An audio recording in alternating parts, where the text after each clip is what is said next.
Pessoal, nessa segunda parte aqui então, né, a gente vai ter um momento aqui, acho que de uma visão geral aí sobre um termo que a gente usa bastante, ecossistema, mas nada mais é do que a gente tentar fazer um mapa grande, né, um mapa amplo sobre o que rola, né, em termos de tecnologia, né, dentro do mundo de dados e dentro do mundo de pesquisa. É claro que cada um desses três assuntos seriam aulas, né, de horas aí que a gente precisaria para a gente aprofundar mesmo, mas a proposta, como foi em prevenção, tratamento e reabilitação, é a gente criar essa visão ampla, né, e finalizar a nossa manhã sendo uma visão geral sobre o ecossistema, né, que vocês entendam, assim, de fato, pelo menos de forma mais ampla, o que é o hospital aqui, né? Então, queria mais uma vez agradecer a participação desses três nossos componentes dessa mesa aqui, que são também praticamente sócios nossos aqui, estiveram em várias ações, né, em vários bootcamps aqui com a gente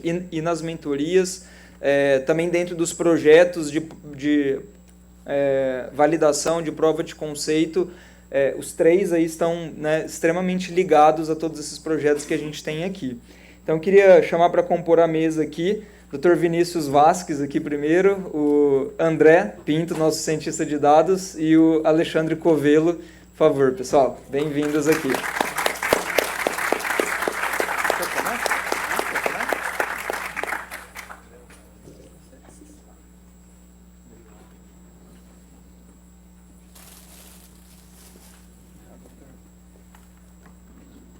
Bom, para a gente começar, vou chamar o André que está mais perto aqui, por critério de proximidade. Chega aqui, Fabino, dele. Pode tirar o outro. Então tá bom. Tá bom. Vai lá, André. Tem 3 minutos para falar aqui.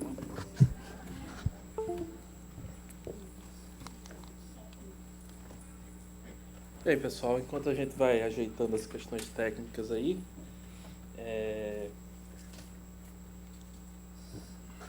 o Guilherme me apresentou, eu sou cientista de dados aqui da instituição. Hoje eu vim um pouco mais formal, porque geralmente as pessoas não me levam a sério, né? Não sei. Vou falar, hoje eu venho mais formal, né?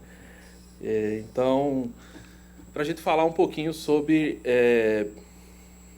ciência de dados, saúde digital, o que está acontecendo no Hospital de Amor, o que vai acontecer no próximo ano. Né? E, obviamente, eu acho que essa mesa ela se completa bastante, porque não adianta nada a gente falar de tecnologia sem a gente falar de ciência, da ciência formal, da pesquisa, para que a gente aprofunde, né? Não seja superficial nos nossos achados. Né? Eu não sei se vocês já viram esse mapa, mas quem não viu, obviamente, poderia chutar aí o que seria esse mapa, o que representam essas cores, né? Por que essas cidades estão pintadas? Podia falar, as cidades que o Bolsonaro ganhou. As cidades com pessoas desprovidas ou mais bonitas do Brasil, enfim. Como eu estou aqui em Barretos, está vendo como é que está bem aceso aqui? Mas não. Esse mapa, ele preenche aí, né, mais de 2.500 cidades. E o que eu queria trazer para vocês com esse mapa é mostrar a instituição que vocês hoje estão vindo aqui conhecer. Eu acho que poucas instituições de saúde do Brasil conseguiriam pintar o mapa do Brasil como a gente consegue pintar esse mapa. Então, até outubro desse ano, esse hospital aqui, ele já realizou mais de 1.400.000 atendimentos de quase 500 mil de pessoas vindo de 1.513 municípios. Isso é importante para a gente entender primeiro que sim, esse hospital impacta o Brasil. A gente não é mais o hospital de Barretos faz algum tempo, né?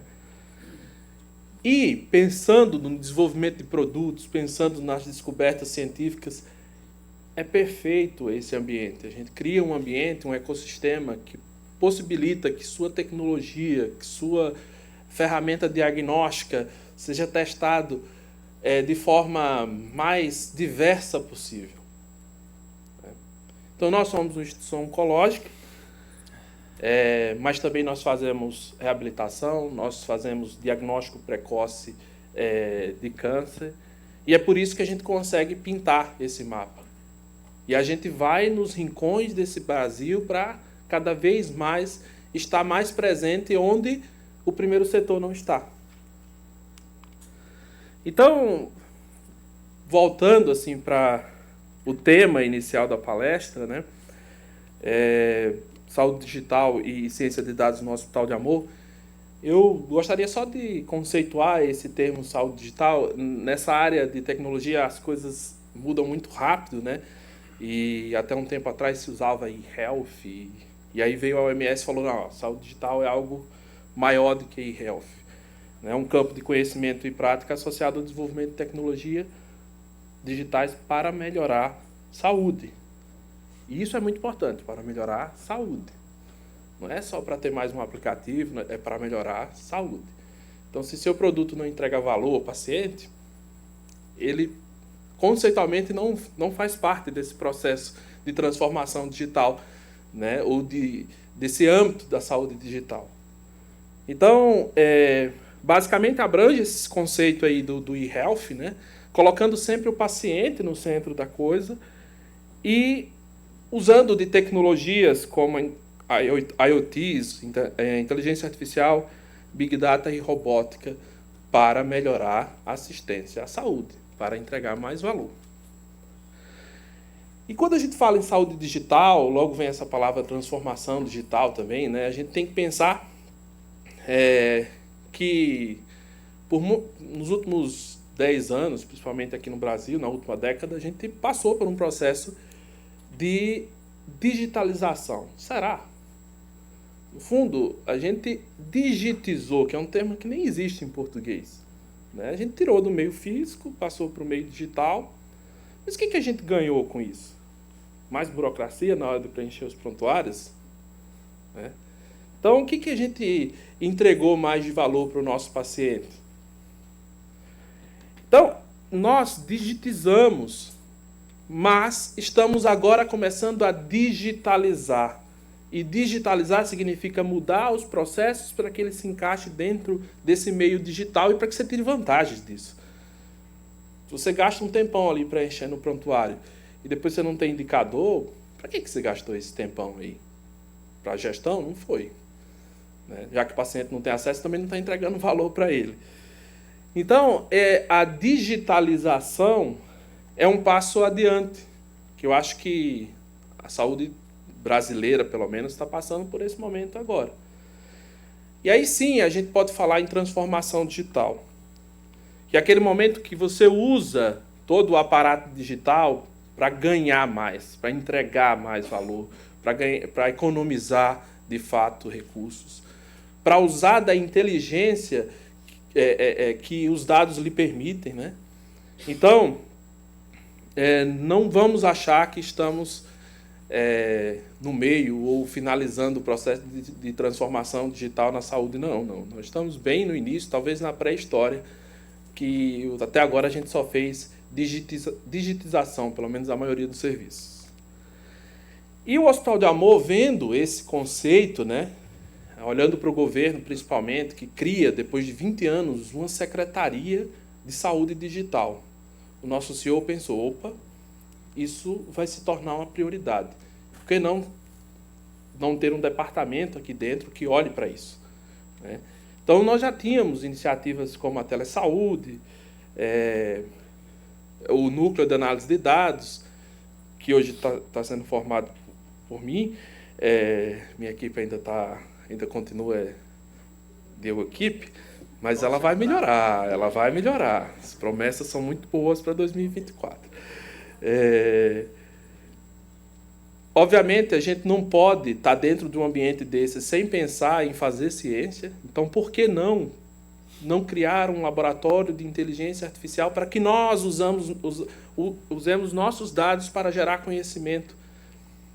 Nós temos acesso a essa informação e precisamos olhar para essa informação como um ativo. mas sempre com os pilares, com a metodologia da ciência. E nós temos aqui um instituto de pesquisa invejável, que o nosso diretor em breve vai mostrar para vocês. A outra coisa que me preocupa muito nesse processo é o letramento digital do paciente. O letramento digital do profissional também, mas esse talvez a gente consiga resolver de forma mais fácil, porque em número é menor o número de profissionais do que de pacientes, né? Imagine alfabetizar mais de 1 milhão e meio de pessoas aí para que elas entrem nesse mundo digital e tirem proveitos desse mundo digital. Temos que ensinar os nossos pacientes a serem pacientes digitais. E às vezes eu vejo muito essa coisa, o aplicativo, vou fazer um aplicativo. O único aplicativo que o paciente muitas vezes tem domínio é o WhatsApp, né? E então isso também a gente tem que pensar muito assim no nosso público-alvo na hora da gente criar essas estratégias, de vir com um combo de educação mesmo, né? Muitas vezes a gente não pensa e talvez a falha aconteça aí. E, obviamente, os conceitos de informática em saúde, de interoperabilidade, tudo isso passa por essa lógica da criação do departamento. Bem, no departamento de telesaúde, hoje a gente já tem números bastante impressionantes, né? Hoje a gente já faz por mês aí em torno de 5 mil atendimentos, né? Mais de 5 mil atendimentos. Isso economiza mais de 3 milhões de quilômetros, né? Imagina um paciente lá de Araguaína, um paciente do interior do Amazonas que tem que vir, se deslocar até aqui. Então a telesaúde ela vem com esse conceito de humanizar mais, quando for possível, obviamente, né? Obviamente que o paciente de telesaúde também não é qualquer paciente, a gente depende do momento que ele está. Um paciente de segmento talvez seja um paciente mais adequado para esse tipo de metodologia, mas isso inclusive traz um impacto inclusive ambiental, né? Então você reduz pessoas andando aí nas rodovias, se expondo também a acidentes, enfim. Então você traz um impacto social também muito importante, socioambiental, por assim dizer, muito importante, quando você permite que o seu paciente ele acesse esse tipo de tecnologia. Então, dentro do departamento de saúde digital, a telesaúde, obviamente, ela é que mais traz, vamos dizer assim, impacto na ponta. O núcleo de análise de dados, olha que cientista de dados bom, gente. 378 análises. Fiz hoje, só para mostrar para vocês que estão atualizados. Sozinho. Olha só. Imagine quando eu tiver minha equipe esse ano que vem. Não vai caber nesse slide. Mas só para mostrar para vocês que eu hoje não consigo conceber um hospital desse tamanho e nem o processo de transformação digital e nem a saúde digital sem a presença de um cientista de dados. Para fazer saúde, a gente precisa de médico, enfermeiro, fisioterapeuta, fonoaudiólogo. E para fazer saúde digital, a gente precisa de cientista de dados, além dos outros profissionais de tecnologia. Mas tem que ser bom como esse, viu? Depois eu apresento vocês. E o que eu acho mais interessante é a diversidade de pessoas que vêm me procurar e as perguntas são as melhores. Essa semana, uma pessoa me ligou e perguntou: quanto de papel higiênico a gente gasta aqui? E o pior é que eu fui atrás, né? Assim, ainda não tenho o número fechado, mas eu achei a pergunta ótima. Porque, com certeza, se a gente for fazer um modelo de regressão, tem que colocar a variável cardápio do refeitório, né? Porque vai ter aí toda uma questão. Mas eu achei fantástica a pergunta, assim, porque é inusitada demais.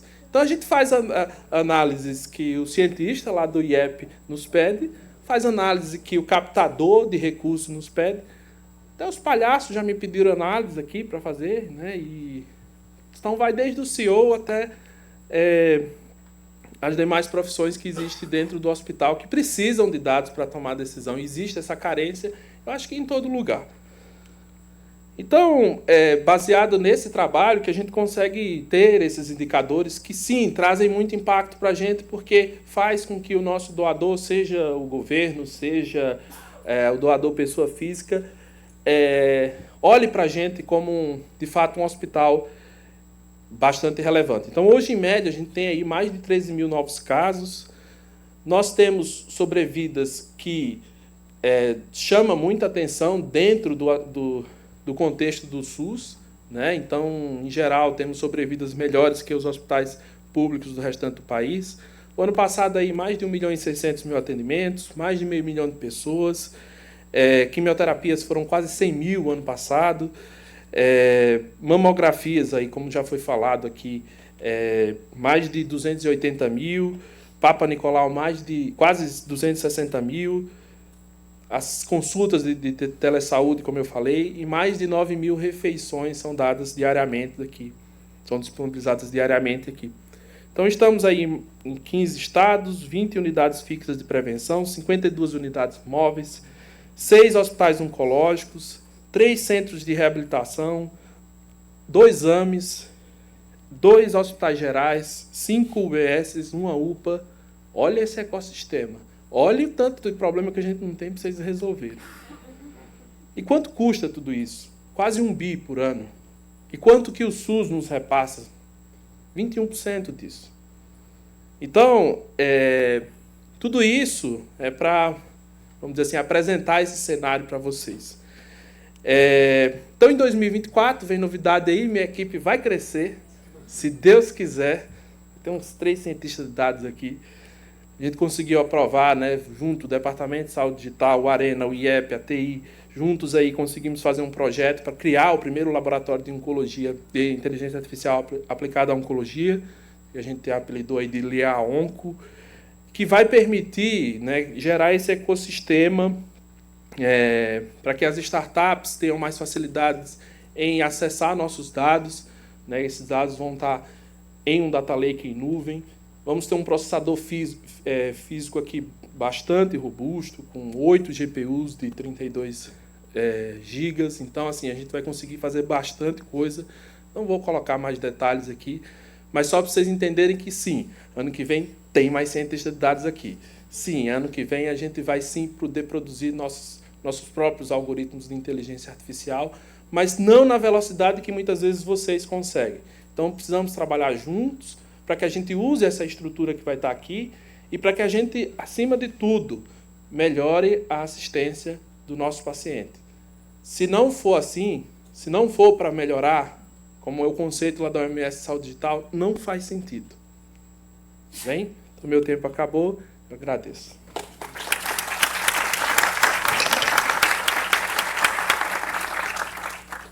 Coisas tão estranhas esse bootcamp, porque é o Luiz e o André que estouram o tempo, geralmente. Nenhum dos dois estourou dessa vez, viu? Parabéns, André. Imagina obrigado, quando viu? eu tiver 2 cientistas de dados, Marcelo. Que não estoura mesmo, né? Vai ser bom. Beleza, pessoal, a gente vai deixar as perguntas também ao final, tá? Podem tomar nota e depois a gente abre. Dr. Vinícius, fica à vontade. Obrigado mais uma vez pela parceria. O tempo está contigo aí. Bom, eu acho que eu não vou ficar à vontade, porque senão eu tenho só 15 minutos. Ó, tá contando. Tem tá. Pode ligar. Já acabou, já. Já Obrigado. acabou? Tá aqui, já acabou.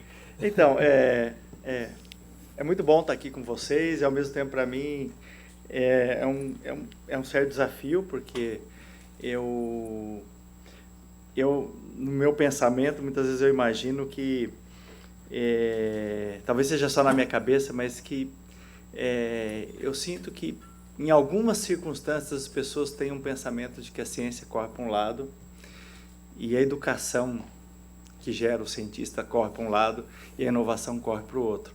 Então, acho que o meu papel, assim, quando eu penso em falar para um público bacana igual esse aqui, é de mostrar a importância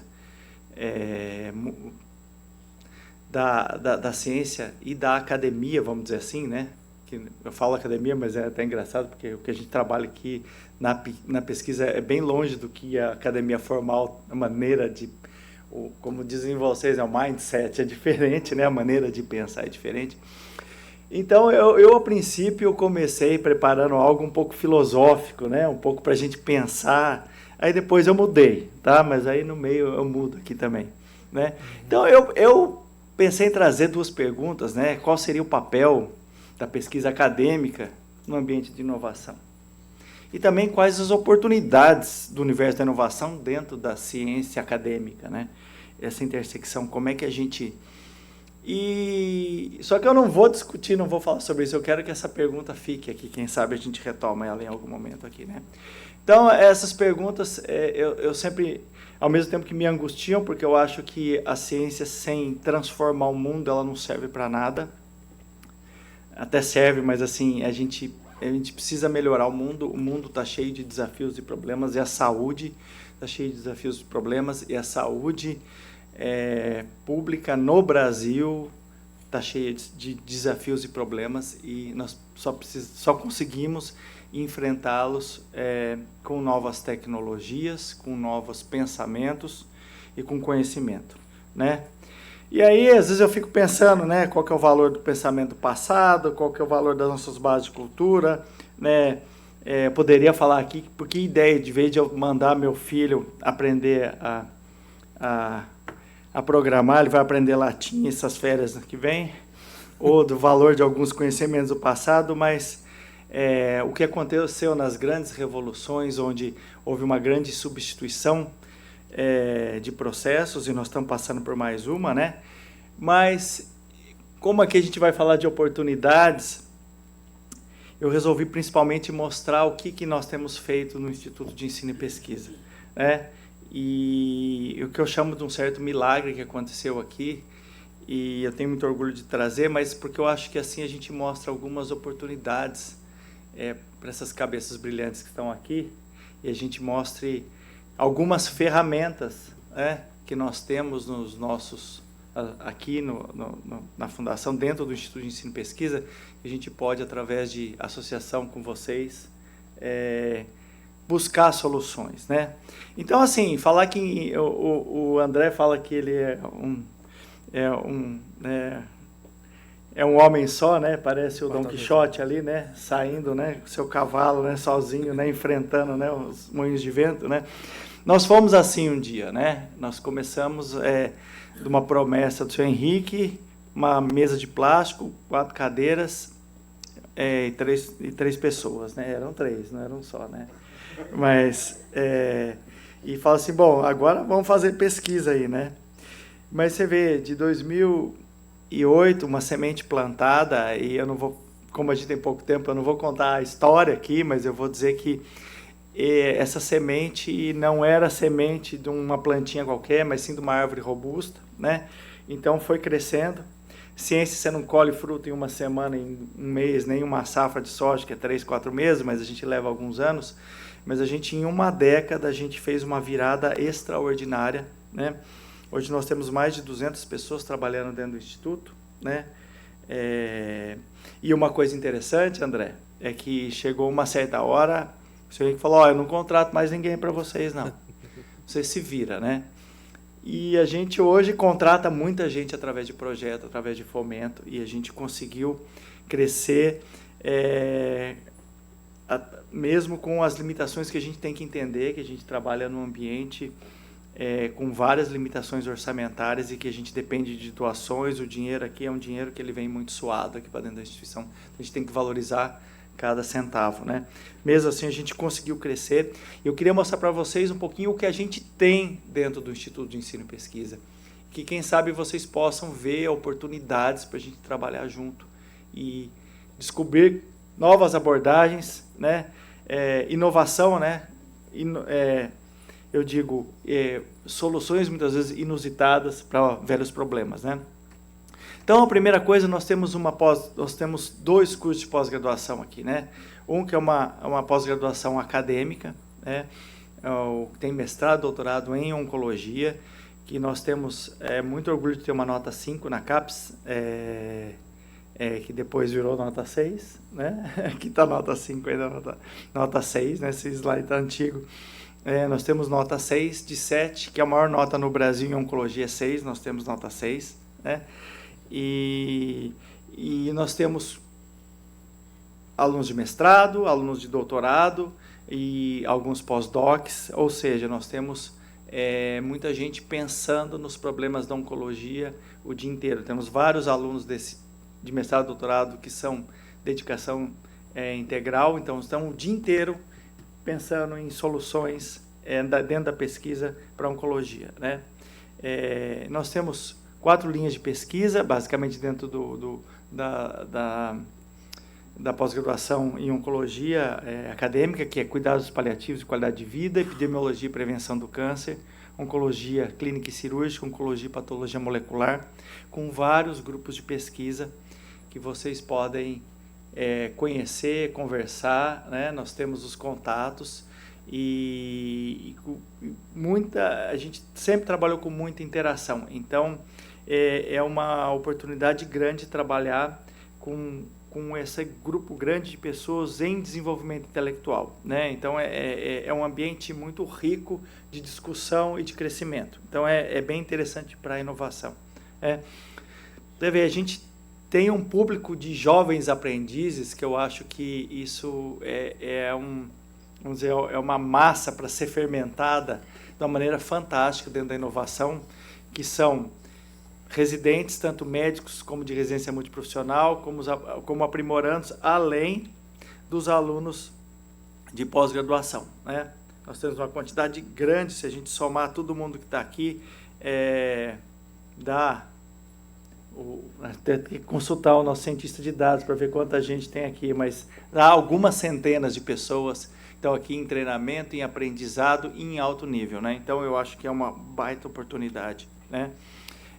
Várias defesas de mestrado, doutorado correndo todo ano, né? É um ambiente bem dinâmico, né?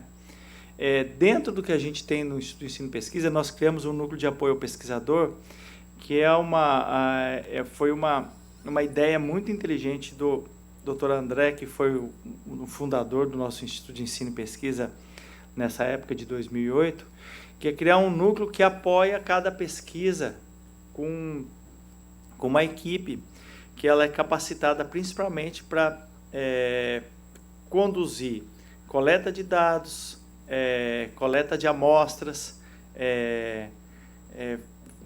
preencher dados ou então fazer coleta de questionários ou consentimento. Então, é uma infraestrutura que o pesquisador tem na hora dele desenvolver uma pesquisa, ele tem uma equipe que pode ajudar na execução do regulatório, ver como o andamento da pesquisa. Então a gente consegue ter um apoio que dá um gerenciamento, inclusive a gente consegue gerenciar toda a pesquisa que acontece, a gente consegue colocar essa equipe em várias situações diferentes do hospital para dar esse apoio, né?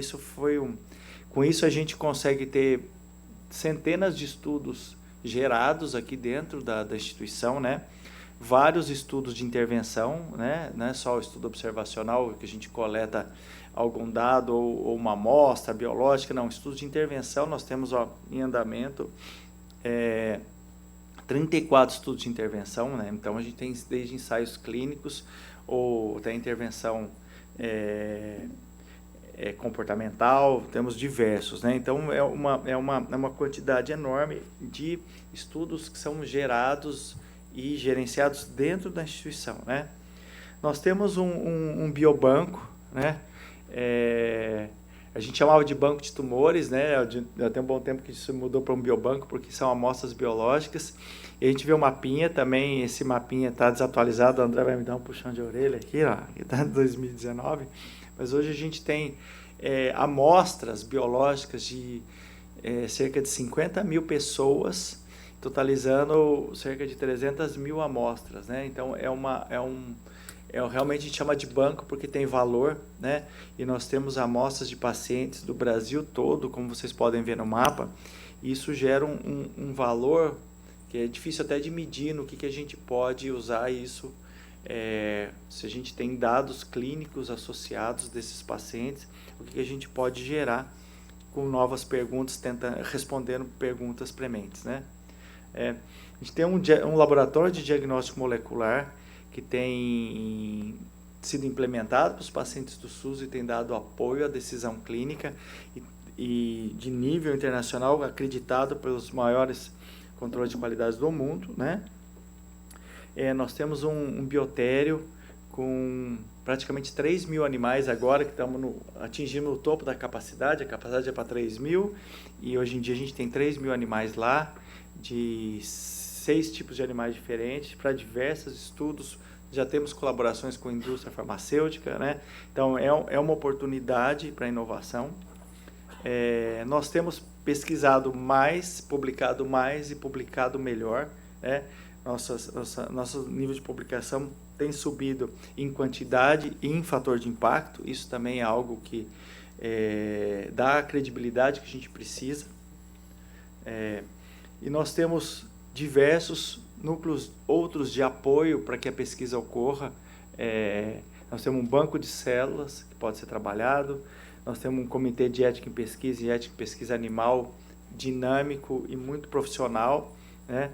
Nós temos um laboratório, um centro de pesquisa em oncologia molecular, que tem sido agraciado com fomentos competitivos no Brasil e no mundo e participado de diversos consórcios internacionais e diversas publicações multicêntricas internacionais. Um registro de câncer diretamente associado ao núcleo de informação aí, né? O núcleo de epidemiologia e estatística para todo o apoio para análises, né? Um escritório de projetos que tem nos ajudado muito a conseguir tocar toda a parte administrativa e financeira de projetos, uma biblioteca principalmente online. E com isso a gente busca ter o dado clínico, o dado biológico, integrar a informação de todas as oportunidades que a gente tem ao longo do Brasil, que o André comentou aí com mais detalhes, né? Nós temos uma unidade sendo finalizada em Porto Velho, do Estudo do Ensino e Pesquisa, que gera oportunidades particulares dos pacientes da região norte do Brasil, que são, de certa forma, dentro da pesquisa, os mais negligenciados do Brasil, né? E como eu falei, a gente tem participado do cenário internacional na pesquisa, principalmente da biologia molecular. O hospital tem um relevo importante, né? Isso também gera oportunidades, né? E temos, como eu comentei, com muito orgulho publicado em diversas áreas do conhecimento dentro do que a gente se propôs a fazer, principalmente na oncologia. E recentemente nós criamos um curso de mestrado profissional em inovação em saúde, né? Então, é algo que a gente consegue ter aluno com projetos de inovação e focado em produtos, que é algo que é outra porta de entrada muito interessante para a inovação dentro do Instituto de Ensino e Pesquisa. Então, eu falo que a hora que a gente olha para o retrovisor, a gente fica muito orgulhoso de ter feito muita coisa, e como vocês podem ver, algumas coisas a gente fez até à mão, né? Mas o que é mais desafiador é que tem muito para ser feito, né? A estrada vai longe e a gente não pode focar simplesmente em um pequeno aspecto ou outro, né? Eu acho que quando a gente começa a ver o todo, a gente vê que a gente precisa pesquisa de bancada, a gente precisa de pesquisa clínica, a gente precisa de muita educação formal e educação técnica de alto nível. A gente precisa de pessoas bem formadas, e a gente precisa de integração, a gente precisa de inovação, porque os nossos desafios são enormes e a gente tem muito desafio, pouco dinheiro, pensando no país como um todo, e precisamos disso. E eu espero que vocês vejam o nosso instituto como oportunidade para vocês, e a gente espera muito de gente que tenha visões diferentes do que a gente tem, para que a gente possa interagir e criar novas soluções. Acho que meu tempo termina aqui. Eu queria agradecer muito a oportunidade e bem-vindos a todos, viu? Muito obrigado. Foi você que fez, Você que fez? Foi você que fez? Eu faço os desenhos só para animar a minha aula. Desenho autoral, hein?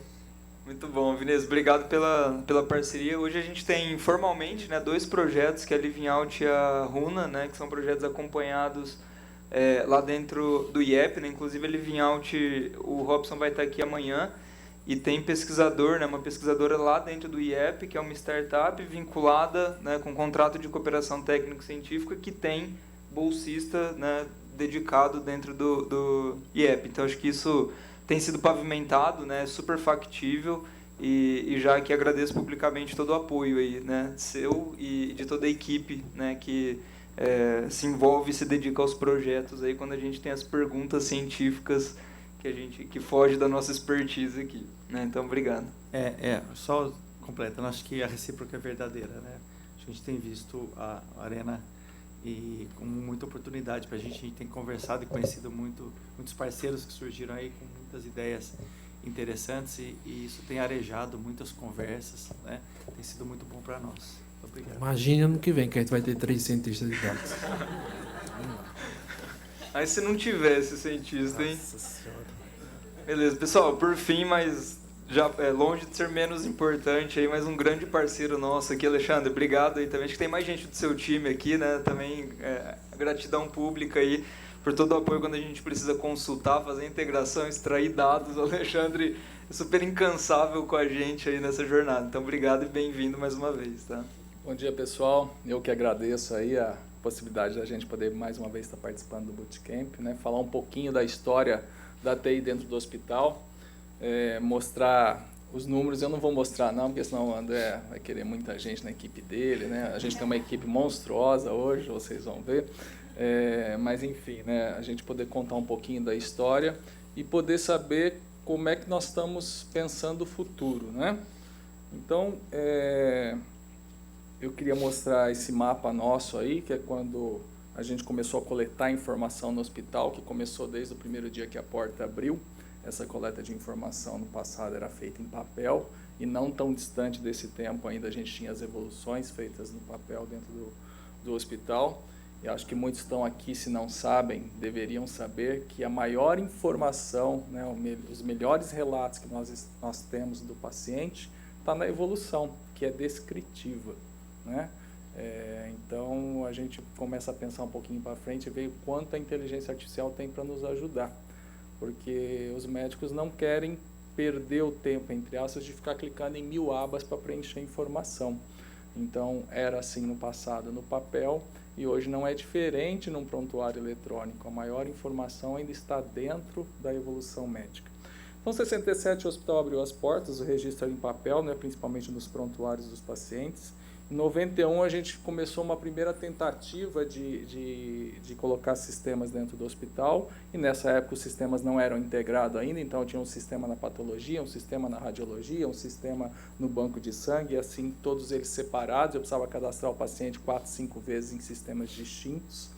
Em 2003, a gente começou a primeira incursão aí num sistema integrado de mercado, para tentar trazer tudo isso para uma única plataforma. Tivemos algumas dificuldades na evolução da implantação desse sistema, e em 2006, junto com a diretoria, a gente tomou a decisão de desenvolver internamente um sistema para gestão hospitalar. Na época, a ideia de desenvolver foi principalmente porque não existia, e ainda hoje existe muito pouco, sistemas focados na área oncológica, né? A gente fala do TASI, a gente fala do MV, eles têm oncologia? Tem sim, mas longe do que a gente faz dentro do hospital oncológico. Nenhum deles tem pesquisa, por exemplo, pesquisa clínica. Nenhum tem um módulo de pesquisa clínica. A gente não vê sistema de mercado com módulo de pesquisa clínica. Não tem nenhum deles que tem sistema de prevenção, né, na parte hospitalar. Na parte ambulatorial, na parte de plano de saúde, a gente até sabe que alguns possuem. Então, assim, a decisão na época foi principalmente porque não existia no mercado algo que atendesse às nossas necessidades. Nessa época, então, foi montada uma equipe em 2006, né? E, paralelo a isso, a gente pegou a parte de gestão hospitalar para desenvolver, e a parte de back-office a gente usou uma ferramenta de mercado, que na época era o RM, hoje TOTUS RM, né? 2007 foi os primeiros testes que a gente começou a fazer com PACS, né, imagem digital, né, as imagens radiológicas digital. Em 2007 e 2008, os primeiros módulos do Sisonco começaram a entrar em produção, e nós já tínhamos um sistema de PACS. Em 2007 era teste, em 2008 a gente começou com um novo sistema de PACS. Esse acho que foi um dos maiores saltos tecnológicos dentro do hospital e de mudança de cultura. A gente também chegou quase a apanhar de muitos médicos aqui que não queriam pôr a mão em computador, que achavam que a radiografia, né, o filme de radiologia não fosse acabar, eles precisavam ver aquilo daquela forma. Mas foi legal até a gente poder contar um pouco sobre isso, porque nessa época os médicos tiveram que reaprender a trabalhar. Como hoje eles estão de novo, né, lógico, todo esse tempo, mas hoje de novo estão precisando reaprender a trabalhar, né, com o uso das novas tecnologias. Nós vamos ver um pouquinho mais disso aqui também, Mas a gente fala, né, como é que o médico já pode usar a inteligência artificial no seu trabalho hoje, né? Mas a gente vê a grande resistência que existia lá em 2007, 2008, quando a gente implantou o PACS, porque era aquele medo que foi falado aqui no início, né, de um médico não perder espaço, de não, né, enfermeiro, né, e assim sucessivamente. Mas a gente viu que não, né, que hoje a gente conseguiu, com a implantação do PACS, citando essa época, ganhar em produtividade e ganhar em qualidade, né? Então, assim, a qualidade dos laudos são melhores, porque a forma de visualizar é melhor, o detalhamento, eu posso virar, eu posso fazer 360, eu posso criar uma imagem 3D, enfim. 2010 foi a virada definitiva do Sisonco, a gente tirou o sistema que em 2003 tinha entrado, né, e ficou somente com o sistema interno, desenvolvido internamente. E em 2018, a diretoria, junto com o corpo médico, resolveu trocar esse sistema por um sistema de mercado, principalmente para atender as demandas de prontuário eletrônico, né? que eles viram na condição de mercado melhor do que as condições que a gente tinha internamente. E não há dúvida, né? É muito gratificante desenvolver internamente, sai com a nossa cara, sai com o nosso perfil, mas é muito custoso, né? E a gente sabe a dificuldade que a gente tem em investir, principalmente naquilo que não é core do hospital, né? Que é tecnologia no sentido de informação. Hoje isso está mudando, eu quero ver se no final dessa apresentação a gente consegue mudar o tripé do hospital, que é prevenção, ensino e pesquisa, para prevenção, ensino e pesquisa e tecnologia, né? A gente precisa mudar esse tripé, ele já não é mais um tripé, né? Ele já é uma mesa aí de 4 pernas, né? Mas a ideia é essa, né? Então, assim, a gente tinha um tripé desde o começo da fundação do hospital, o Dr. Paulo Prata sempre falava isso, né? A base da saúde era a prevenção, era o ensino e era a pesquisa. O Dr. Vinícius está aí, né? Nos contou a história dessa parte de ensino e pesquisa, mas hoje a tecnologia realmente é uma ferramenta que auxilia muito a ganhar volume de atendimento e qualidade de atendimento.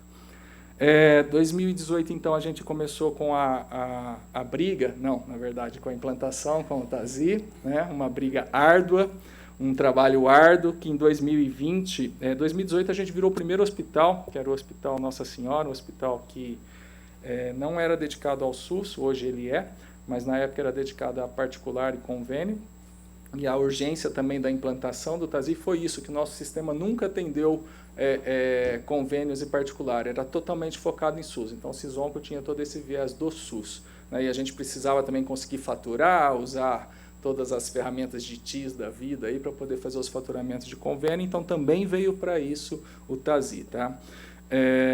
Em 2020, então, nós viramos os 3 hospitais de Barretos, né? Esse hospital que a gente tem aqui atrás, o hospital no centro da cidade, que é de cuidados paliativos, e o infantil, que fica um pouco mais abaixo. Vocês vão estar visitando aí algum desses lugares amanhã. 2021 nós fomos para o Hospital de Jales, fizemos a virada lá, 2022 Porto Velho, e 2023 a gente começou com o Hospital de Palmas, alguns trabalhos, estamos olhando o Hospital de Lagarta, que está em vias de ser inaugurado oficialmente, e 2 centros de reabilitação, que era Porto Velho e Araguaína. E assim vai, todos os novos hospitais ou centros oncológicos vão ser TASI, né, e a gente está... Tudo que vem para frente, a gente vai trabalhar com TASI na área oncológica. E eu falo na área oncológica porque vocês vão ver que a gente tem realmente uma salada de frutas de sistemas aí nas várias áreas que a gente atua. Então, só para a gente fazer um resuminho das fontes de dados atuais do hospital, né? Nós temos aí o sistema de gestão hospitalar, o legado, que começou em 2007, e está rodando até hoje. A prevenção, como a própria Paula falou para a gente, ainda roda o Sisonco, né? Porque, como eu falei, né, a parte de prevenção não existe um sistema de mercado. Embora a gente tivesse procurado o fornecedor para falar, vocês não querem desenvolver pesquisa clínica e prevenção com a gente? Acho que não dá dinheiro isso, né? São poucos lugares que adotam essas políticas de prevenção e talvez até de pesquisa também. O sistema laboratorial, né, tanto análises clínicas como patológicas, a gente tem aí desde 2010 toda a parte de análises clínicas, e patológica a gente tem desde 2012 a 2018 no legado, e hoje rodando o sistema Patox, né? Nós temos um outro sistema na parte de IPAX que eu falei, mas esse está com a gente desde o início, que é a Pixion, Tá? Então, só aí a gente já começa a agregar alguns sistemas e algumas informações espalhadas do paciente nesses diversos sistemas. A gente guarda principalmente, né, dentro desses sistemas a informação do paciente, as informações de tratamento, diagnóstico, cirurgia, internações, ou seja, tudo que acontece na vida dele está dentro desses sistemas, principalmente a Sison e TASI, mas tem os vários sistemas satélites que a gente está trabalhando também. E nós usamos essa informação já há algum tempo, né, para melhorar a qualidade do atendimento, para melhorar a nossa eficiência operacional, para trabalhar com startups, né, isso desde 2020, aí, com a parceria também com a Arena, que o hospital também tem. Desenvolvimento de BI Analytics, agora o nosso cientista está aí para explorar com 3. Agora, imagina quando tiver 3, né? Tem 3 bolinhas aqui, cientistas. 3 cientistas. Ensino e pesquisa, como o próprio doutor falou. A parte de prevenção, a Paula aí também citando, né? E a pesquisa clínica, como eu havia falado para vocês, né? Que é onde a gente desenvolve os estudos de novos medicamentos com a indústria farmacêutica. Tá bom? Muito bem. A gente conseguiu, né, na verdade não, né, isso já existe aí, a gente conseguiu mapear através do HL7, né, da plataforma HL7 Fire, que é um protocolo aí de comunicação em saúde, todos os dados necessários para a saúde oncológica, né, do paciente oncológico. Então, nós estamos neste momento, né, por que eu estou mostrando essa figura? Porque nós estamos nesse momento pegando tudo isso que está segmentado dentro da informação básica para poder fazer um atendimento de saúde oncológica e tentando estratificar cada uma delas nos nossos diversos sistemas, né, para que a gente possa trabalhar de uma forma... falando o padrão de mercado, vamos dizer assim, mas também sabendo toda a informação que a gente precisa ter. Só para vocês terem ideia, essa conjunto mínimo de dados da oncologia, que vem da plataforma mesmo HL7 Fire, né? Ela já está na versão 3, e ela aumentou muito, né? Da 2 para 3 teve um salto aí de informação grande, né? E a 1 era muito mais restritiva. Mas é legal porque já dá para a gente saber o que a gente precisa mapear. E o que o mercado que está trabalhando, principalmente protocolo de saúde, vai precisar para usar, né? Então, é até importante que as startups também se atentem um pouco a essa questão do protocolo de informação, porque isso facilita muito.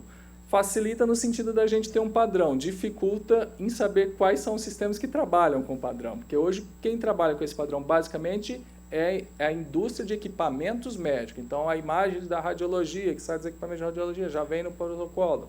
Mas muitos sistemas já estão trabalhando, a própria Philips está com uma força-tarefa aí para padronizar isso, agora que a Philips Internacional realmente assumiu a carteira do sistema TASI, tá bom? Então, só mostrando para vocês terem uma ideia aí do que a gente já está fazendo nesse momento.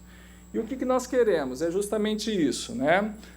Então, aí está a nossa sopa de letrinhas em verde dos sistemas que nós temos rodando dentro do hospital, só para vocês terem ideia. Nós temos o Sison atuando ainda na prevenção, nas prevenções, no hemonúcleo e na assistência médica. O TASI nos hospitais oncológicos. Na Santa Casa nós temos um sistema chamado CISPEC. No AMI, Hospital Geral de Bebedouro, nós temos o MV. Na parte de diagnose nós temos a TESE, a SHIFT e a Pixion. E nas UBSs e UPAs, assessor público. E tem alguns outros ainda sistemas menores que a gente roda, né? Mas que talvez pelo volume de dados eu até acabei não citando aqui, mas em suma, a gente tem uma grande miscelânea de coisas.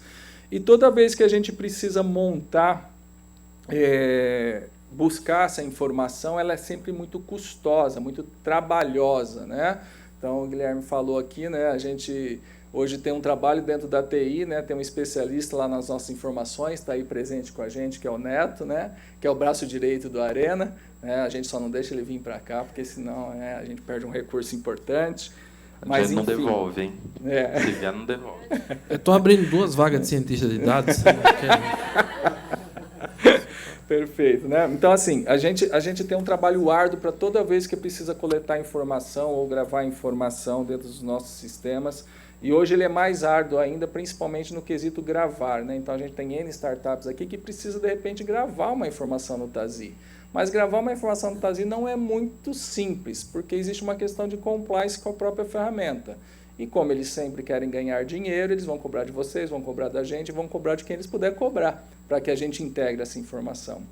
Por isso que nós estamos trabalhando a camada de dados, que é o Data Lake que o André comentou, onde a gente vai buscar, né, extrair a informação desses vários bancos de dados que nós temos, fazer a transformação, o enriquecimento, principalmente, né, a gente tem que fazer uma fase de enriquecimento de informação e a limpeza desses dados para que fique uma coisa mais fácil, né, que a gente consiga, através de APIs, simplesmente conectar qualquer startup com qualquer informação que ela precise buscar e também gravar. É importante dizer que até a gravação a gente prefere trabalhar num sistema fora do Tazi e depois levar de uma maneira única, num único canal, ao invés de cada startup, cada empresa ter um canal para comunicar com o Tazi. Que, de novo, a gente falou, é muito custoso, é muito trabalhoso. Nós estamos aí num perrengue com uma das empresas que já faz o quê? Uns 4 meses que a gente está tentando integrar e a conversa vai e volta, enfim. Então, a gente está trabalhando para o futuro exatamente isso, essa camada de dados. E com qual objetivo? Os vários que nós já citamos, mas basicamente interoperar resultados de exames, evoluções, atendimentos, procedimentos, materiais e medicamentos com profissionais da saúde, não só da nossa instituição, mas profissionais de fora. É aquilo que o doutor falou no começo, eu quero devolver esse cara para a origem e a origem possa cuidar com a informação que a gente coletou e que está acompanhando dele. Ou seja, ele precisa ter acesso ao cuidado que eu dei para esse paciente para que ele possa continuar o cuidado na origem, né? Então, é a visão unificada através de um portal, de um chatbot, etc. A gente está trabalhando isso também, algumas coisas já evoluíram até internamente dentro da TI. E, do outro lado, a gente está pensando no mercado, né? Em anonimizar essa informação, em poder padronizá-la usando esses protocolos, né? Focado muito também na segurança desses dados. E aí, através de APIs, permitir que as startups e as diversas empresas que estão no nosso ecossistema possa vir buscar ou gravar sem ter muita dificuldade. Por quê? Porque nós precisamos de rapidez, né? Hoje, se a gente demorar muito aí para pensar no que a gente vai ter que esperar para poder integrar uma informação, de repente já não vale mais a pena. A gente precisa ser ágil, né? Então, essa camada de dados que a gente está trabalhando é justamente para buscar essa agilidade. Muito bem. Aí, um pouquinho já falei, mas os resultados que nós esperamos com essa camada, né? A gente quer melhorar principalmente, é o foco principal, a experiência do paciente, né? É isso que a gente pensa em primeiro lugar sempre no hospital. O paciente ele tem que estar no centro da atenção. Esse é o nosso foco, né? Não importa para que lado a gente está olhando, se é da tecnologia, se é do ensino, se é da pesquisa, o paciente é a fonte do nosso trabalho. Por possibilidade da gente desenvolver a questão da interoperabilidade, como eu falei, né? A gente sabe que já existe, né, a Rede Nacional de Dados em Saúde e ela está trabalhando, olhando o protocolo HL7. Então, pode ser que amanhã, para eu faturar para o SUS, eu vou ter que trabalhar também nesse protocolo. Então, a gente já precisa começar a olhar para isso hoje, embora é uma obrigação do Tazi, de qualquer outra ferramenta de mercado, prover isso para a gente, né? Mas a gente também quer poder conversar com outros players de mercado.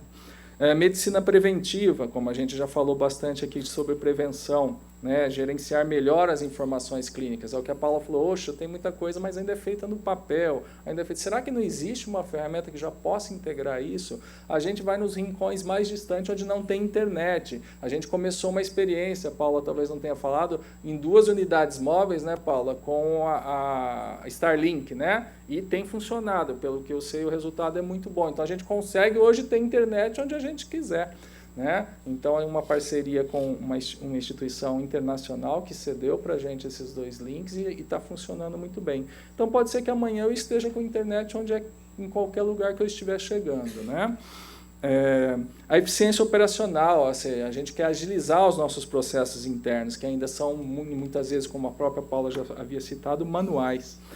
Diagnóstico otimizado, por que não pôr uma inteligência artificial que ajude a ver as imagens médicas? Não é para tirar o médico de lá, é para que o médico possa se focar naquilo que é mais importante, aquilo que eu sei que o resultado é crítico. Em vez de ele ficar olhando 80% de exame normal, ele olhar os 20 que são críticos primeiro, né? Não é nem deixar de olhar o outro, ele vai olhar o outro, mas só que a criticidade, a fila tem que ser outra.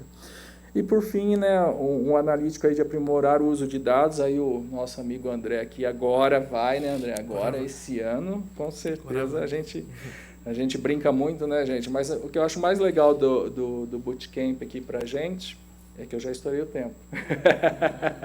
O mais legal é que, assim, vocês viram que nenhuma apresentação nossa tem um padrão, cada um vem com a sua apresentação. A gente não faz nenhum briefing, nada antes, e todo mundo fala mais ou menos a mesma linha. É porque existe essa sinergia efetivamente, tá? Então vou acelerar para acabar, tá, gente? Só para confirmar tudo isso que a gente está falando, né? Esse ano, agora em dezembro e novembro, saíram 3 estudos, e os 3 estudos vão de encontro àquilo que a gente está almejando. O primeiro é esse, né, que está falando do cuidado futuro, do cuidado futuro do paciente. Eu estou predizendo o que pode acontecer com ele. Isso é muito legal. Esse estudo é muito bacana, eu achei bastante interessante. E a conclusão dele é que dispositivos vestíveis aliados à inteligência artificial ajudarão em cuidados futuros, com predição de possíveis acontecimentos que comprometam a saúde do paciente, auxiliando na prevenção para que o desfecho desfavorável não aconteça. Então, de novo, a gente vem falar de prevenção, a gente vem falar de cuidado aliado à tecnologia e na melhora de vida do paciente. Um outro estudo é esse, né, feito em cima do sistema de saúde brasileiro, é um estudo internacional, mas feito para o Brasil, de sustentabilidade e resiliência no sistema de saúde, que analisou 3 domínios-chave, onde em 2 deles as recomendações são, na força de trabalho, melhorar a capacidade da saúde digital em toda a força de trabalho da saúde.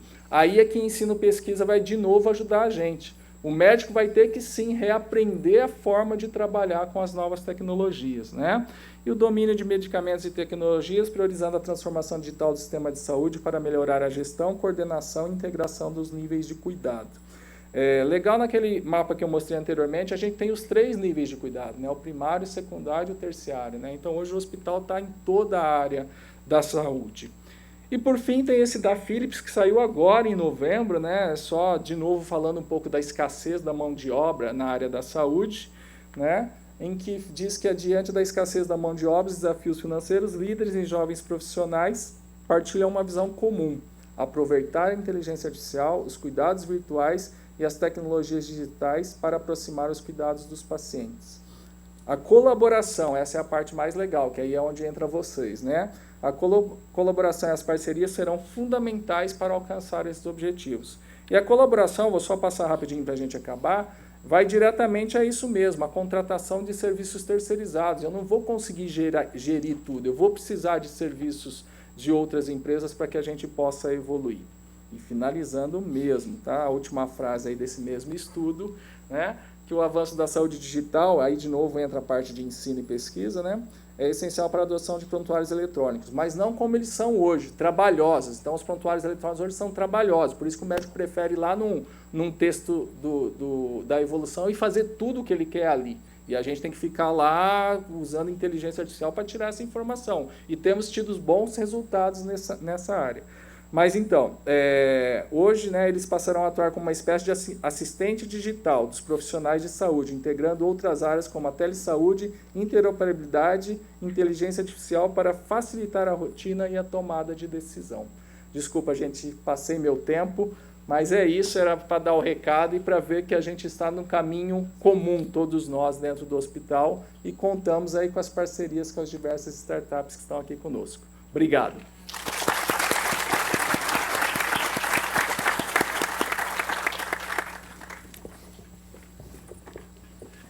Mais uma aula, quem quiser se candidatar a cientista de dados aí, né? O André tá... 2 vagas só. Tá aceitando, 2 vagas agora. O Neto não ouve isso, hein, Neto? Gente, obrigado Vinícius, obrigado Alexandre, André, acho que sempre sensacional e mais uma vez não é exagero agradecer a parceria de vocês aí. A gente tem um tempo aí para as perguntas, pessoal, fiquem à vontade para apertar o botãozinho vermelho, eu vou vendo. Vai lá, Lucas. Opa, boa tarde, pessoal, parabéns aí pela apresentação. Durante as 3 apresentações, nós ouvimos as palavras dados e informação repetida diversas vezes por todos vocês.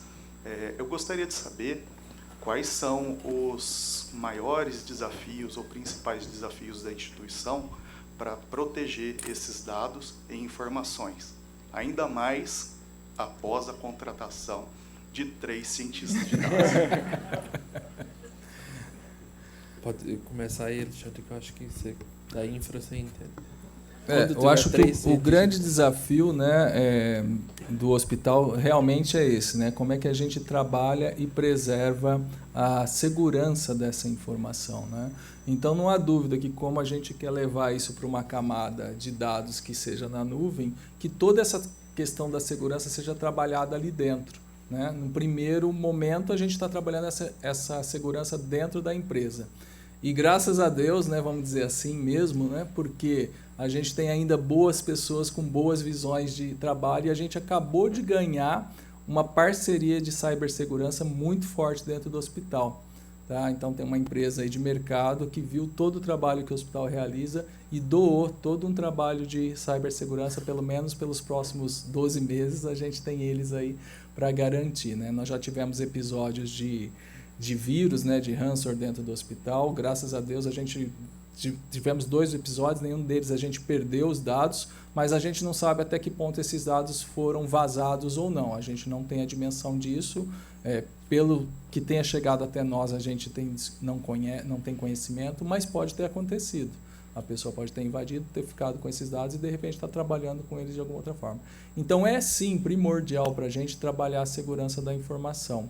E por isso que a gente quer, dentro da camada de dados, poder trabalhar tudo isso com transparência e já levar para lá anonimizado, né? Já é um dado que a gente já quer trabalhar dessa forma, para que aí sim, qualquer um pode ir lá e pegar, porque vai ter um recorte de uma determinada informação, mas não vai saber de quem que é essa informação. Então é dessa forma que a gente está trabalhando nesse momento, Lucas. Só complementando, né? Eu acho que essa virada para a nuvem é sempre um desafio, né? E a gente tem muito medo na área da saúde, somos conservadores nesse aspecto, né? Então, também, quando a gente escreveu o projeto ali de IA voltado para a oncologia, a gente falou, a gente precisa de um servidor físico, pelo menos para os próximos 5 anos, a gente sentir segurança e, obviamente, também, né, poder brincar, vamos dizer assim, sem ter o custo da nuvem, né? Mas é um caminho sem volta. Hoje, o Tazi fez um evento recentemente, né, Alexandre, e falou de funcionalidades que só vão estar disponíveis para quem tiver a possibilidade de trabalhar com Tazi em nuvem, né? Então, a escalabilidade, a possibilidade... E eu sempre falo assim, é mais fácil... Não sei se o Alexandre vai gostar de ouvir isso, mas eu acho que é mais fácil invadir um hospital do que invadir talvez a Amazon e a Google, né? Mas a gente mesmo assim tem muito medo, né? Tem muito... Eu acho que isso é um conservadorismo da saúde e eu super entendo isso porque todas as informações que a gente trabalha são sensíveis, né? Mas espero que os nossos cientistas de dados novos não sejam irresponsáveis. Isso aí. Vai lá, Osmir. Bom, parabéns aí ao trabalho de vocês. Como a gente trabalha com chatbot, eu queria entender um pouco mais como é que vocês estão pensando essa utilização e para qual fim, em que fase que vocês estão e como a gente poderia colaborar com vocês. Nós acabamos de soltar uma ferramenta nossa por chatbot, né, que era uma dor nossa antiga. O David está aí para me colaborar, né? Que a gente ia ser canonizado, como diz o Neto, né? E não ia sair daqui esse cartão amarelo. A gente tinha um tal de cartão amarelo dentro do hospital, ainda existe em algumas áreas, tá? O cartão amarelo nada mais é do que a agenda do paciente e a agenda futura dele. E como o paciente em tratamento oncológico tem uma agenda muito extensa de quimioterapia, radioterapia, exames, consulta, etc., tudo isso era anotado num cartãozinho amarelo que ele levava para casa e sabia que ele tinha que vir aquele dia. Aí imagina, né? Um cartão anotado manualmente, né?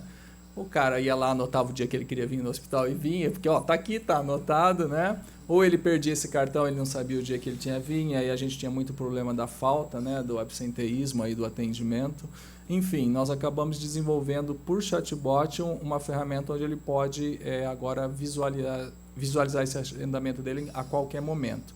Uma outra grande dor que a gente tinha com isso é que, assim, às vezes a pessoa era atendida de manhã aqui, ela tinha que ficar o dia inteiro esperando esse cartão amarelo para poder ir embora. Por quê?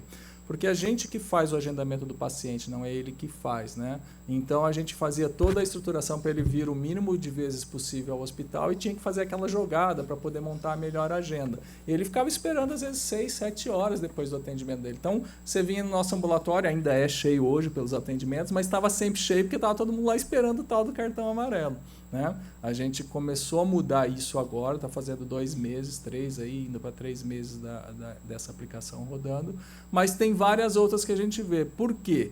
Como alguém já falou aqui agora há pouco, né? O WhatsApp é a ferramenta que o nosso paciente sabe usar de tecnologia. Aplicativo a gente tem uma dificuldade muito grande, já tentamos algumas vezes, ainda estamos nessa lida de trabalhar com um aplicativo específico para o paciente. Nós vamos ter com certeza um aplicativo, um portal, mas ele não vai deixar de ter muitas coisas que ele precisa dentro do próprio WhatsApp dele. E aí, de novo, né, falando na questão da segurança, como é que ele entra? Então, tem uma série de critérios de segurança que a gente adotou para que ele pudesse ter acesso a essa informação. Então, o chatbot, eu acho sim que é uma grande ferramenta para nós. Tá? E assim, só complementar essa questão do chatbot, assim, aterrissando um pouquinho, né? Que às vezes a gente pensa, nossa, agora a gente tem modelos de linguagem que vão... Não, às vezes a gente nem precisa disso. É só uma automação simples feita com a árvorezinha ali de decisão, já tira trabalho de muita gente. Gente, 1,5 milhão de pessoas que podem entrar em contato com a gente. Então, às vezes, a IA clássica dos anos 50 resolve. Não precisa nem usar o BERT, não, nem usar as coisas que vieram depois dos Transformers aí. Boa. Pessoal, pelo tempo, a gente tem a Gil, a Paula e o Luiz. Então, a gente encerra e depois a gente tá aí tem os almoços aí pra gente seguir. Vai lá, Gil. Parabéns pela aula dos 3. Eu sou Juliana do HC de Ribeirão Preto. Eu queria falar que lá a gente tem 3 cientistas. É mentira. Eu saí de lá. Eu saí de lá. Nossa, gente. Eu tô brincando. Melhorou muito. Eu ia falar da LGPD também, como o colega perguntou. E, assim, eu sofri, de certa forma, um terrorismo, né? O ano passado, porque eu trabalho em laboratório, a gente trabalha com dados hipersensíveis de diagnósticos genéticos, enfim. E eu queria saber se vocês sentiram esse impacto também, principalmente em relação a levantamento de dados em pesquisa. Vocês sofreram esse impacto em relação às novas restrições da LGPD? Acho que o Vinícius pode responder melhor em relação à pesquisa. Em relação à pesquisa, não houve grandes mudanças, porque eu acredito que a regulamentação da pesquisa ela já tem uma série de restrições, uma série... houve assim um grande... Eu acho assim... Teve um grande desespero antes. Agora tudo vai mudar, agora, meu Deus, vai vir a LGPD. E o que a gente vê é que se você fizer uma pesquisa ética, você está fazendo tudo... Você seguir o que as boas práticas de pesquisa, você está em concordância, está em harmonização, está tudo ok. Então, para o ambiente de pesquisa puro, não mudou nada. Eu que acredito, o que tem que ser mudado, que ainda não mudou, é a cultura. Eu falo, são coisas pequenas. Às vezes você vai fazer uma pequena análise, manda por e-mail para alguém. Então, assim, não, você não pode... mas uma coisa simples. É um Excel, põe uma senha. Qualquer um pode fazer uma... Então, você mostra, não é o ideal, você mostra que você protegeu, você teve uma intenção de proteger. Às vezes são atos pequenos de cultura de proteção de dados que a gente vê que ainda não são tão disseminados na prática. Eu vejo isso porque eu dou uma aula de ética em pesquisa e tem essa aula aí, a gente faz alguns exercícios com os alunos. Aí você começa a comentar, eles, nossa, não tinha pensado nisso. Então, eu acho que o problema mais é cultural e isso vem com o tempo. Eu acho que a gente tem a responsabilidade de quem é formador, quem forma, né? Eu acho que quem está na liderança tem uma responsabilidade de pensar nisso o tempo todo e implementar as medidas. Mas eu acho que esse é o caminho. Ótimo. Vai lá, Paula. Só apertar o vermelho. Aí.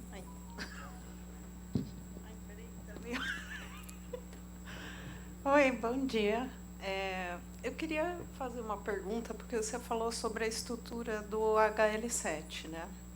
Pelo que eu entendi, vocês estão começando a desenhar essa estrutura. Hoje ela ainda não tem dentro do hospital, é isso? Na verdade é assim, né? A gente está pegando aquele desenho que eu mostrei para dizer quais são as informações que são importantes para nós. De novo, a nossa camada de dados não vai estar falando HL7. Ela vai gerar HL7 para quem precisar conversar HL7 com a gente, tá? Mas ela vai subir os dados da forma como nós temos hoje, tá? Só para você ter ideia, nem a Philips nem a MV estão preparadas para trabalhar com HL7 ainda, que são os dois maiores players de mercado na área da saúde hospitalar. Então, assim, nós vamos gerar em HL7, mas a gente não entende que a gente precisa levar essa informação para a nossa estrutura de dados já nesse formato, ok? Tá. Nós não temos ainda, só para concluir, tá? Tá bom, obrigada. Vai lá, Luiz. Bom dia, obrigado pela palestra, foi ótima, muito aprendizado. A minha pergunta também é um pouco parecida com a da Paula, em termos do nível de maturidade, de como está essa camada de data lake que vocês têm, se já está no nível de maturidade acessível. Ela está no nível verde, quase na flor, ainda para verde. O dinheiro caiu. Caiu já o dinheiro? Era esse mês que caiu o dinheiro. É a nossa realidade, né? Só para você ter ideia, tudo isso que a gente está desenhando... Tá cheio de planta no lago, ainda não veio a água. Tudo isso que a gente tem desenhado é uma coisa que começou em 2022, não foi nem antes disso, 2022 que surgiu esse primeiro desenho da gente pensar nisso, né? E aí a gente está trabalhando, buscando todas essas informações nesses diversos sistemas que nós temos para ver como é que nós vamos estruturar tudo isso. Então, realmente ainda é muito inicial. E, de novo, né, a gente gostaria de contar com algumas parcerias para que a gente pudesse acelerar. Porque eu não falei dos números, né? A gente começou com 3 pessoas na TI em 2005, quando eu vim para o hospital, tá? Tinha 3 pessoas lá. Hoje tem umas 35, 40, mas enfim, a gente não tem pessoas totalmente dedicadas a esse trabalho. A gente precisa de ajuda de terceiros, a gente precisa de outras empresas nos apoiando. E é isso que eu falei, a gente tem a ideia, já sabe onde a gente quer chegar, está trabalhando um trabalho de formiguinha, fazendo, como foi a primeira questão do chatbot, pegamos o agendamento, levamos para essa camada, já está lá o agendamento. Nós estamos trabalhando o segundo momento agora, que é levar todos os exames para essa camada, né, para que possam ser acessados pelo paciente em qualquer lugar ou para quem precisar da informação quando a gente for trabalhar. Mas é um passo de cada vez, porque nossa equipe nessa área de desenvolvimento hoje conta com 3 a 4 pessoas, tá? E a gente, novamente, a gente foi buscar dinheiro em Brasília, em projetos que... E é assim que essa instituição vive, porque o déficit operacional, eu não sei se vocês viram ali, é 79%. O SUS só paga 21% do que a gente custa. Então, eu chegar para o nosso CEO e falar assim, aprova uma nuvem. Ele falou, não sei nem o que é isso. A única nuvem que eu... Pois é. Então, a gente leva isso para o Ministério viu com muito bons olhos, aprovou esse projeto e o recurso chegaria esse mês para que a gente comece a trabalhar. Inicialmente, tudo indica que será com o Google, mas, novamente, a gente vai formar a equipe do Arena, dos cientistas de dados, da TI, que tem 40 e poucas pessoas, para ver se a gente... Né? Você chega lá. Aí tem mais uma pergunta em relação ao protocolo de integração. Vocês já têm eles disponibilizados com endpoints? Não, ainda não, é também não temos. Ainda também é que eu falei, primeiro trabalho nosso é levar para a camada. Levou da camada é que eu vou gerar. E aí a gente vai ter, como a gente já sabe que já existe no mercado, várias ferramentas que já estão transformando esse dado para o protocolo. Tá? Essa é a nossa ideia. Excelente. Mais uma vez, André, Alexandre, Dr. Vinícius, obrigado aí por essa aula aqui, verdadeira aí para a gente poder finalizar a nossa manhã de conteúdo super alto nível. Estão convidados ao nosso momento de interação, né, almoço aqui com a gente agora. E, pessoal, a gente almoça aqui, tá? A gente bate o sino, tá? O sino é para entrar, o sino é para voltar, tá? Vamos treinar todo mundo no sino.